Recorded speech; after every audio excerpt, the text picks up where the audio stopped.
Good morning, YouTubers. Well, it's just turned afternoon here in Spain, and I've been reading on the news about this guy, Daniel Khalife.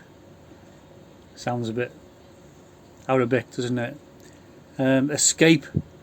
So, how did Daniel Khalife escape so easily from Wandsworth prison? Wandsworth prison is a dump. Right? It's one of the worst prisons in the UK, and apparently this guy was in the army. He's only 21, and he was probably getting picked on with a name like Khalife. That's how you pronounce it. And apparently, according to the Guardian, which this is where I'm getting my information from, he was thrown out the army because he accessed some personnel files, which could have been of use to the Iranian government.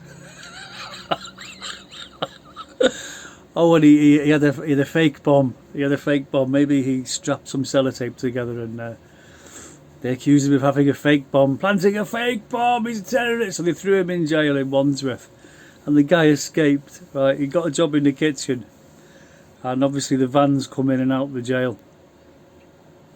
And while it was delivering to the kitchen, he crawled underneath the van and strapped himself up underneath the van somehow. And when the van left, he went with it. And the screws obviously couldn't be asked to look underneath the van. They've got big mirrors on the ceiling. They've got a thing called an airlock. You've got one gate opens and you drive in, and the other gate's shut. And then that gate shuts behind you, and then they come out. The security screws, they come out, and they look in the big mirror on the roof, which has a panoramic view of the top of the van. So if you lay them down on the top of the van, they'll see you. But if you're underneath, they won't see you. So they get these mirrors on wheels. We used to do it in the army, looking for bombs and things. And you used to have to wheel them underneath cars and look up. You use the mirror to look up underneath.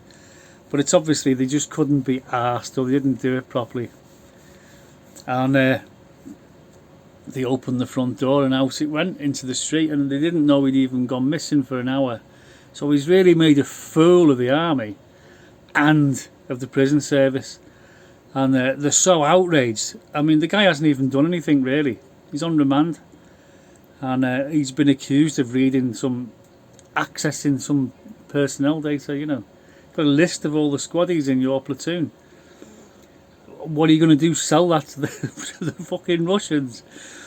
This is how pathetic they are in Britain. You know, they are pathetic, and they're lazy and they're useless a lot of the time, especially the politicians. You know, and they really need to buck up, because this is a classic example of laziness.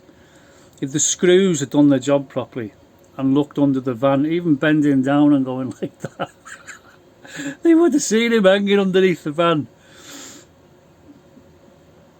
It's laughable. It's absolutely laughable. And all this, oh, he was a soldier, he might have been trained, he could have been a Green Beret. You know, no, he wasn't a Green Beret. He's 21, you know, he's probably only been in the army 2 years. And he'll learn to march and iron his uniform and shoot a gun and things like that, you know, and not a great deal else in 2 years. It takes years and years and years, and they don't even train the army to fight.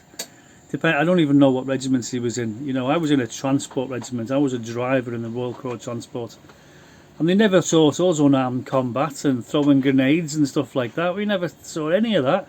Saw nothing. Just marched up and down the square, and then they give us a brush and said, right, you can all sweep the parade square, you know, all shitty jobs like that. And so this has actually amused me, reading about this guy. And they've got 150 cops and snipers out looking for him. In case he gives a list of the names of the people in his platoon to the Iranians or the Russians. Well, there was Smith, there was Jones, there was Green, and Corporal Evans. And he might teach the Iranians how to make an imitation bomb as well. Oh, he really has made a laughing stock of the British government, and they are livid. It is actually an offence in the UK to be unlawfully at large. So you watch when they catch him, they'll charge him with escaping from prison, and he'll probably get more time for escaping from prison than he will for reading other people's personnel files. and having a fake bomb